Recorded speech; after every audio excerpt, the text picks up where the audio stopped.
ചുമലിൽ വഹിച്ച് കുരിശും കൊണ്ട്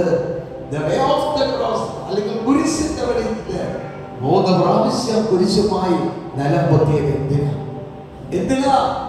അവൻ കുർബാനിയായി മാറാൻ. അവന്റെ മേലാസകലം കീറുമുറിക്കപ്പെട്ടത് എന്തിനാ? നിനക്ക് ജീവൻ ഉണ്ടാകാൻ, അത് സമൃദ്ധമായി ഉണ്ടാകുവാൻ, കുർബാനിയായി മാറുവാനാണ്. ലോകരാജാവിരാജനായ അവൻ 5 പൈസ പോലും വിലയില്ലാത്ത ഗോതമ്പപ്പത്തിന് യേശുവായി മാറിയതെന്തിനാ? നിനക്ക് എളിമയുടെ മാതൃക കാണിച്ചു തരാൻ. അതുകൊണ്ട് യാചന രീതിയിൽ കൈപിടിച്ച പോലെ അനുതാപ കണ്ണീരോടെ നിന്റെ പാപങ്ങളോർത്ത് പശ്ചാത്തപിക്കുന്ന നിമിഷമാണ്. ഈ 2 ഗാനങ്ങൾ നമുക്ക് പാടാം. അനുതാപിയേ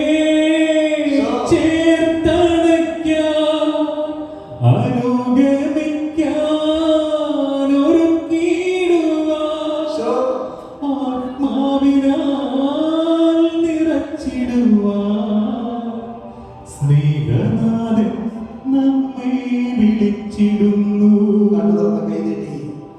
അനുതാപിയെ ചേർത്തണയ്ക്കാൻ, അനുഗമിക്കാൻ ഒരുക്കിടുവാൻ, ആത്മാവിനാൽ നിറച്ചിടുവാൻ സ്നേഹനാഥൻ നമ്മെ വിളിച്ചിടുന്നു.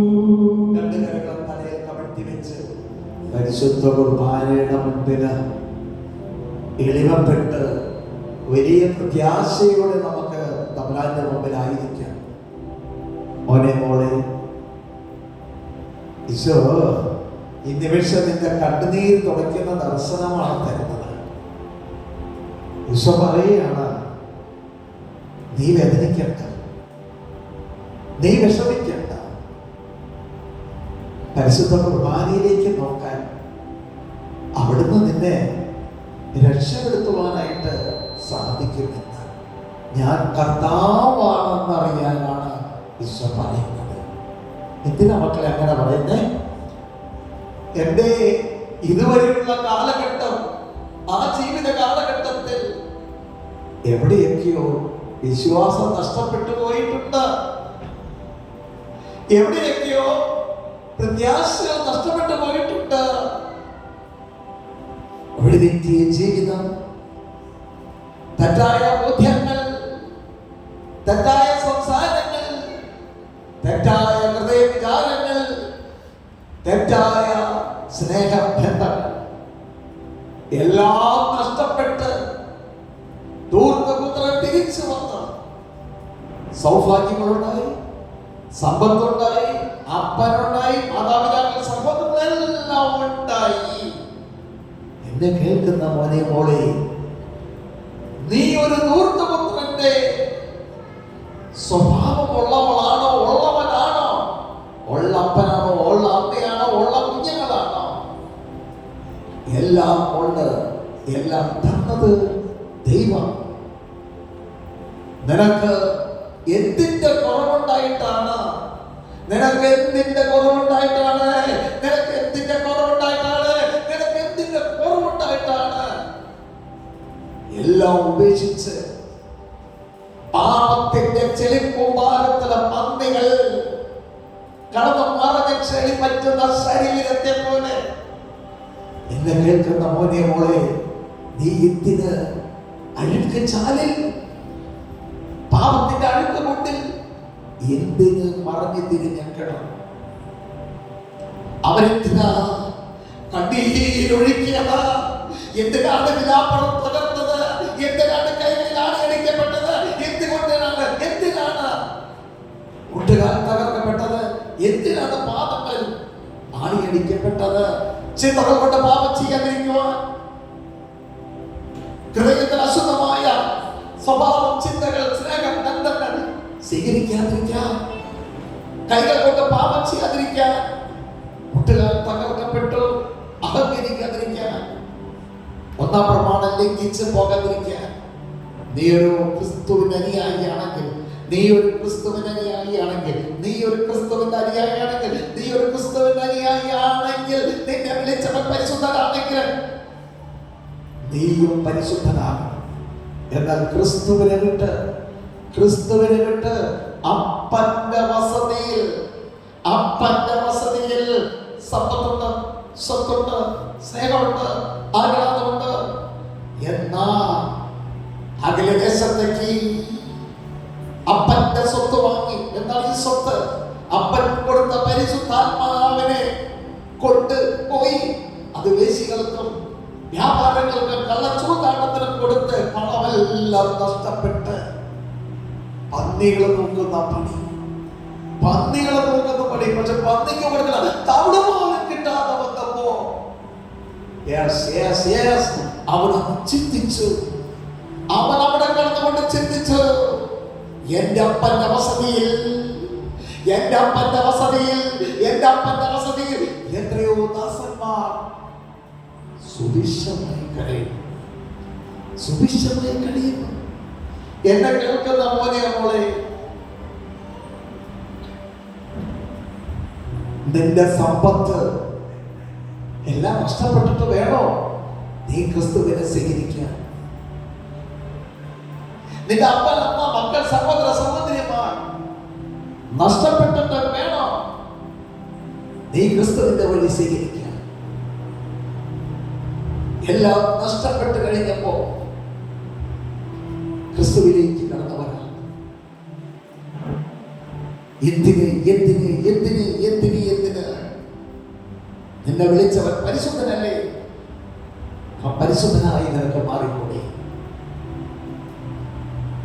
എന്റെ ജീവിതത്തിൽ ഞാൻ പറഞ്ഞു, 7 വണ്ടി ഉണ്ടായിട്ട് 7 തകർന്നു കഴിഞ്ഞപ്പോഴാണ് എനിക്ക് വീണ്ടും വിചാരമുണ്ടായി. ഞാൻ പറഞ്ഞല്ലോ, അപ്പൊ 7 വണ്ടി തകർന്ന കാരണമായി ഞാൻ എന്റെ ക്രിസ്തുവിനറിയാം.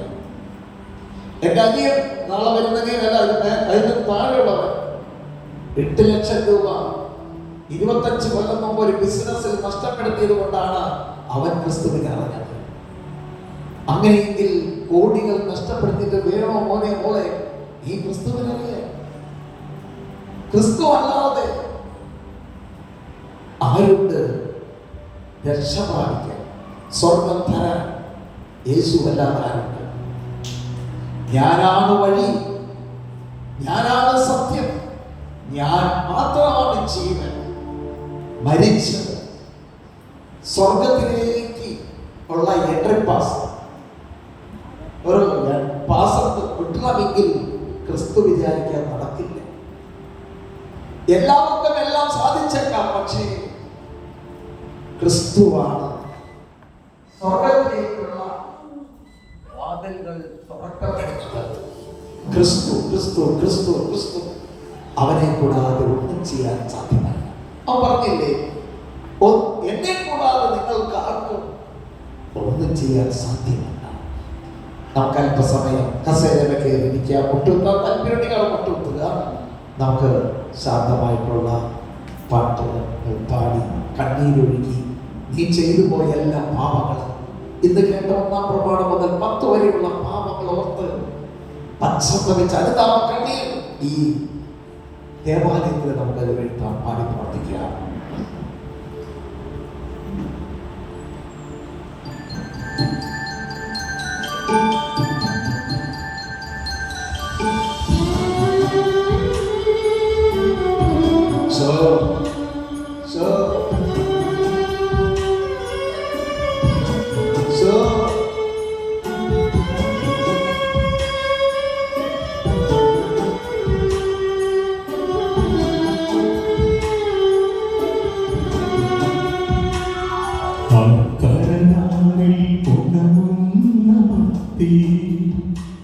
ഒന്നു കരയാൻ കഴിഞ്ഞിരുന്നെങ്കിൽ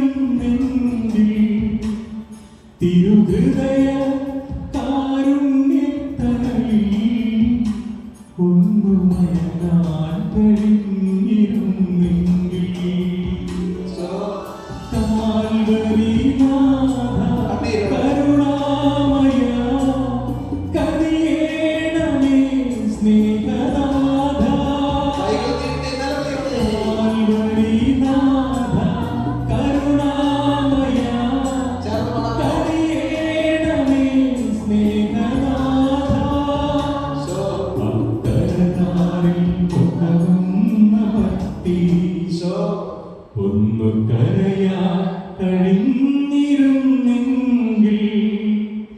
തിരുഹൃദയ കാരുണ്യത്തണലിൽ ഒന്നുമയങ്ങാൻ കഴിഞ്ഞിരുന്നെങ്കിൽ കൈകൾ നീട്ടി കാൽവരി നാഥ കരുണാമയ കനിയേണമേ സ്നേഹനാഥ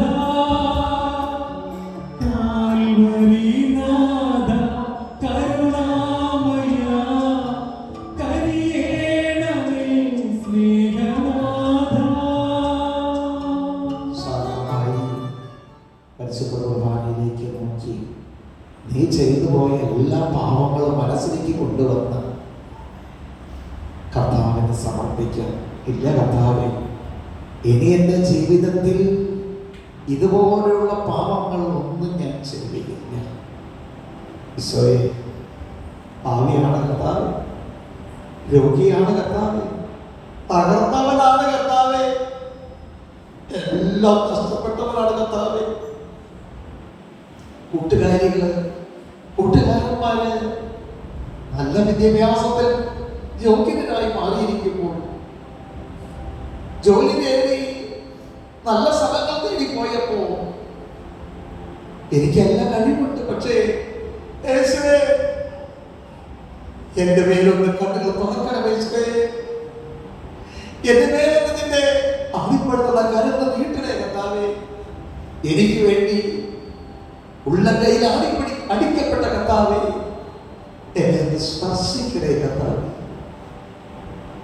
നിന്റെ സ്വയമോഹവും സ്വവർഗമോഹവും മൃഗങ്ങളുമായി ലൈംഗിക ബന്ധവും വ്യഭിചാരവും മോശമായ ഫോട്ടോ വീഡിയോകൾ, വായനകൾ, ചിന്തകൾ, ഹൃദയവിചാരങ്ങൾ, മറ്റുള്ള തരത്തിലുള്ള സെക്സ് വാക്കുകളുടെ സംസാരങ്ങൾ, മറ്റുള്ള ആവശ്യമില്ലാത്ത വീഡിയോകൾ, പ്രേമിക്കുന്നവരും പ്രേമം കൊണ്ട് നടക്കുന്നവർക്കും നടിക്കുന്നവർക്കൊക്കെ വിട്ടുകൊടുത്ത് ഇന്ന് നീ ആകത്തൊക്കെ ഒരു ജഡികനാണോ? ഇന്ന് നീ ഒരു ജഡികാശക്തി ഉള്ളവനാണോ, ഉള്ളവളാണോ? കണ്ണീരോട് പ്രാർത്ഥിക്കുക. ഒരിക്കൽ 25 വർഷം മുമ്പ് ഇവിടെ നിന്ന് 250+30 അല്ലെങ്കിൽ 25 കിലോമീറ്റർ അപ്പുറം ഒരു കൺവെൻഷൻ നടത്താൻ പോയപ്പോഴാണ് ബഹുമാനപ്പെട്ട വൈദികൻ പറഞ്ഞു, ബ്രദർ, ആ ഭവനത്തിൽ പോയി ഒന്ന് കാണുകയാണെങ്കിൽ, ഒന്ന് സംസാരിക്കുകയാണെങ്കിൽ, ആ കുടുംബം ഒന്ന് പ്രാർത്ഥിക്കുകയാണെങ്കിൽ ഇത് നല്ലതായിരിക്കും. ഞാനും വേറൊരു ദേവദാസനോ ആരോ എൻ്റെ കൂടെ വന്നത് ഞാൻ ഓർത്തു. അവിടെ ചെന്നപ്പോ ഒരു കിനാവള്ളി പോലത്തെ, അതായത് പടവലങ്ങ പോലത്തെ, പടവലങ്ങി പിന്നെ വണ്ണമുണ്ട്, ഒരു ഈർക്കിളി പോലത്തെ ഒരു ചെക്കൻ, കണ്ണു കണ്ട പേടിയാണ്, കറുത്തിട്ട് കണ്ണു കണ്ട പേടിയാണ്.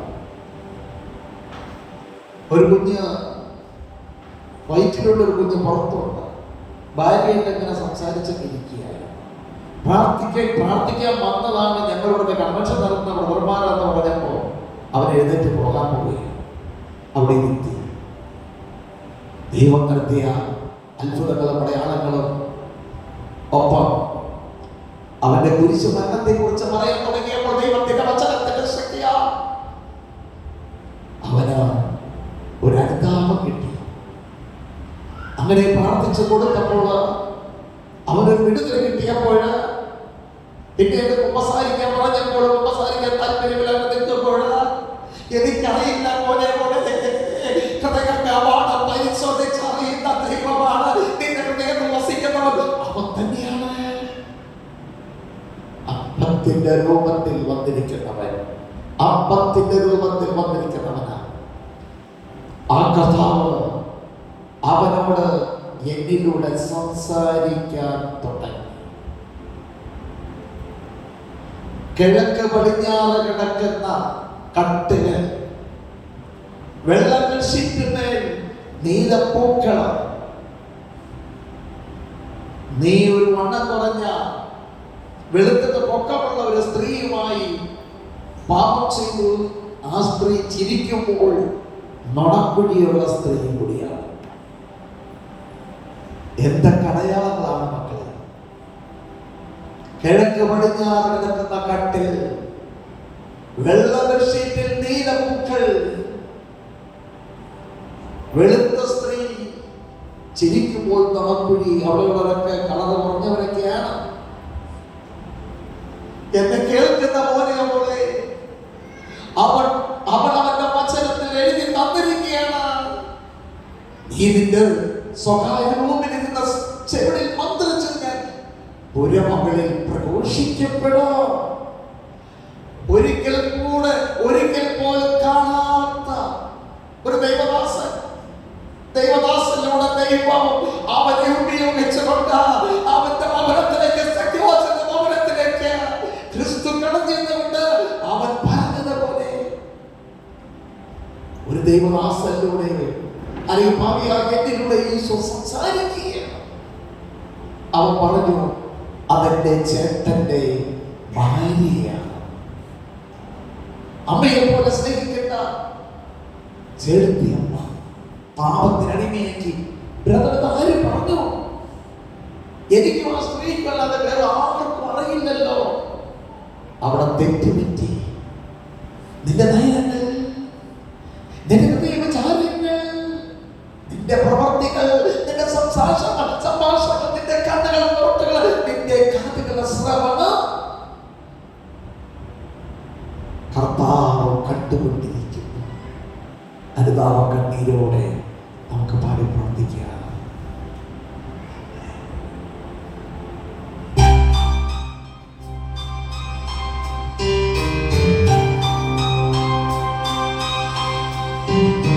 ദുഃഖത്തിന്റെ താഴ്വരയിൽ കുഞ്ഞിൽ നീയേകനല്ല. ദുഃഖത്തിന്റെ താഴ്വരയിൽ കുഞ്ഞിൽ നീയേകനല്ല. നീനക്കായി ഗത്സമനിൽ പ്രാർത്ഥിച്ചവൻ കൂടെയുണ്ട്. നീനക്കായി ഗത്സമനിൽ കൂടെയുണ്ട്. ദൈവത്തിന്റെ കുഞ്ഞിലേ സങ്കടത്താൽ മാടിയിടല്ലേ. സഹനങ്ങൾ കൃതങ്ങളാക്കാം യേശുവിന്റെ ക്രൂശിൽ നൽകൂ. ദൈവത്തിന്റെ കുഞ്ഞിലേ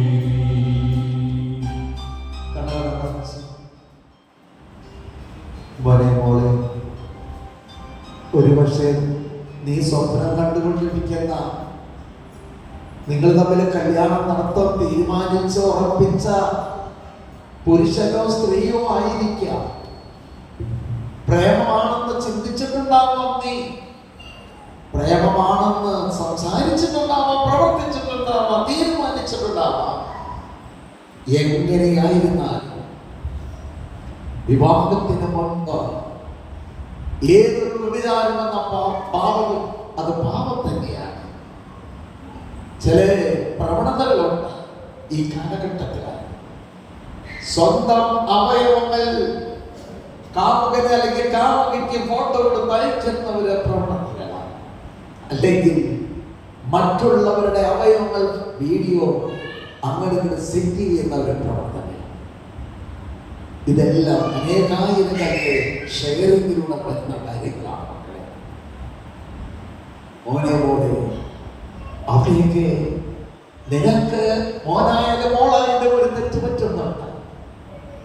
1 കൊരിന്ത്യർ 6:15 ഇപ്രകാരം എഴുതപ്പെട്ടിരിക്കും,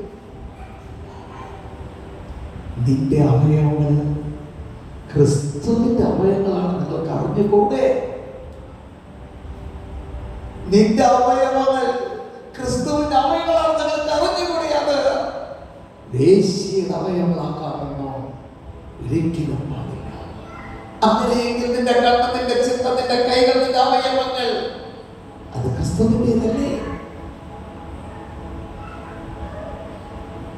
1 കൊരിന്ത്യർ 6:18 വ്യഭിചാരത്തിൽ നിന്ന് ഓടിയാകലുമീൻ. മനുഷ്യർ ചെയ്യുന്ന മറ്റു പാപങ്ങളെല്ലാം ശരീരത്തിന് വിളയിലാണ്. വ്യഭിചാരമാകട്ടെ സ്വന്തം ശരീരത്തിനെതിരെ ഒരു സർപ്പത്തെ എന്ന മട്ടിൽ ഓടിയാകലാണ്. ഒരു പുരുഷൻ ഒരു സ്ത്രീ നിനക്ക് മോഹന വാഗ്ദാനങ്ങൾ തന്നിട്ടുണ്ടാകാം. വിവാഹിതനായ ഒരു പുരുഷൻ വിവാഹിതയായ ഒരു സ്ത്രീയും തമ്മിൽ, അല്ലെങ്കിൽ കാമകനോ കാമുകയോ കാമരക്കാരോ യൗവനക്കാരോ എന്തുമായിക്കൊള്ളട്ടെ, ഒരു വിവാഹിതയായ ഒരു പുരുഷൻ വിവാഹിതയായ സ്ത്രീയുമായി ലൈംഗിക ബന്ധം നടത്തുമ്പോൾ വിചരിക്കുമ്പോൾ ആ പുരുഷന്റെ ഭാര്യയെയും മക്കളെയും വച്ചിരിക്കുന്നു, ദൈവത്തെ വച്ചിരിക്കുന്നു.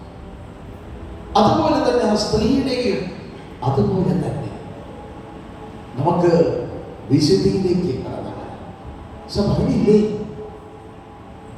ഞാൻ നിന്നെ കഴിയുകയില്ലെങ്കിൽ നിനക്ക് എന്നോട് ബന്ധമില്ല. ഞാൻ പരിശുദ്ധനായിരിക്കുന്നത് പോലെ നീയും പരിശുദ്ധനായിരിക്കണം. നമ്മുടെ കൈകൾ യേശുവിലേക്ക് നീട്ടി കരഞ്ഞ കണ്ണീരോടെ നമുക്ക് പൊട്ടിക്കരഞ്ഞ് നിലവിളിയുടെ സ്ഥലത്തോടെ ഒന്ന് പാടി പ്രാർത്ഥിക്കുക. എനിക്കായി അടിയേറ്റു നാഥൻ, എനിക്കായി മുറിവേറ്റു നാഥൻ, എനിക്കായി അടിയേറ്റു നാഥൻ, എനിക്കായി മുറിവേറ്റു നാഥൻ,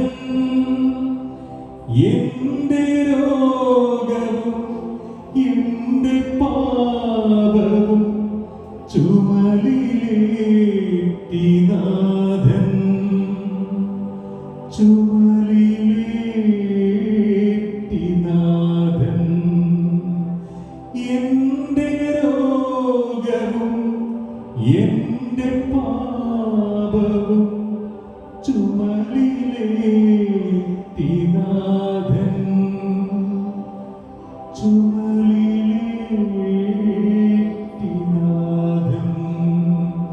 നിന്റെ മകന്റെ മാനസാന്തരത്തിന് വേണ്ടി നിലവിളിക്കുക. നിന്റെ അപ്പന്റെ മാനസാന്തരത്തിന് വേണ്ടി കരഞ്ഞ് പ്രാർത്ഥിക്കുക. നിന്റെ അപ്പയുടെ മാനസാന്തരത്തിന് വേണ്ടി